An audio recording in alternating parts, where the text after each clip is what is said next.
And good evening and welcome to KXLY4's Macon County election coverage. I'm Dave Erickson. And I'm Robyn Nance. The wave of closing polling stations is beginning across America, and while people in Washington voted by mail, there's still plenty going on at election headquarters here in Spokane. And that's where we find Tori Brunetti, where she's been following the action tonight. Tori?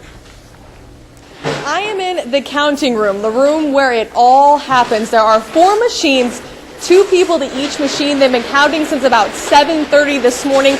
They have already counted about 100,000 ballots, and they're going to keep counting until about 7:30 tonight. Then they're going to take a brief break, get together some results, and release them to us. Of course, as soon as we get those, we'll bring them to you. Now, your ballot goes through a lot before it actually gets to this counting room. It goes, once you drop your ballot off in the ballot box, it's in that white envelope. It gets scanned for a signature. Then it gets scanned again to be placed in a particular grouping.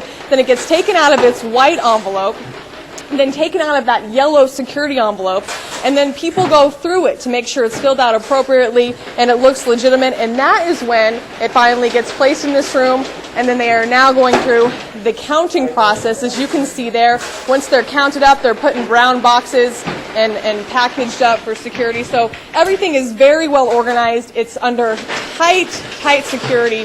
So that's what's going on over here, guys. All right, Tori, thanks. Well, the race for Washington governor is a rematch from 4 years ago that was decided by a mere 133 votes. The battle between Governor Gregoire and Republican Dino Rossi and the presidential race has Secretary of State Sam Reed predicting a record turnout from voters. We have in-depth coverage of the governor's race from Western Washington tonight with Sally Showman at the Bellevue Hyatt, where Dino Rossi is hoping to celebrate a victory. And McKay Allen at the Seattle West End, where Governor Gregoire is looking to kick off another 4-year term. McKay? Yeah, anticipation's building here at the West End in Seattle as people start to trickle in and results start to trickle in from around the country. Spoke to staffers of Governor Gregoire's campaign a few moments ago. They're, of course, predicting that the governor will win. They say it may very well be a repeat of the closest gubernatorial race in U.S. history.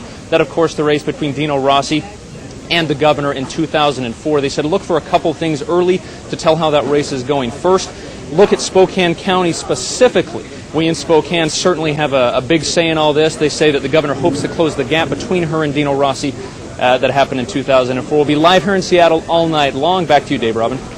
All right, McKay, thank you. As the ballots are counted beginning at 8 o'clock, it's very possible we'll see Dino Rossi jump out to an early lead. King County says it'll only count 100,000 ballots tonight, leaving hundreds of thousands to be counted in the days to come.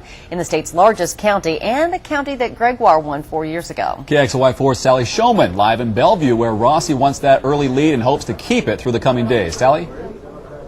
That's right. I'm live at the Bellevue Hyatt, where the Republican headquarters is located tonight, and they're preparing for the big party this evening. They've got the balloons set up, signs set up, and media outlets from across the state preparing. Now, Dino's been campaigning all day. He started in Yakima this morning, and then he headed to the west side of the state to Bellevue and to Seattle, where he visited phone banks and also went out and he did a little bit of sign waving. He's expected to arrive back here at the Hyatt tonight and watch the returns upstairs in a hotel room. And his spokeswoman told me earlier today that we expect him to come down and address the crowd sometime around 9:30 this evening, but that, of course, could change depending on returns.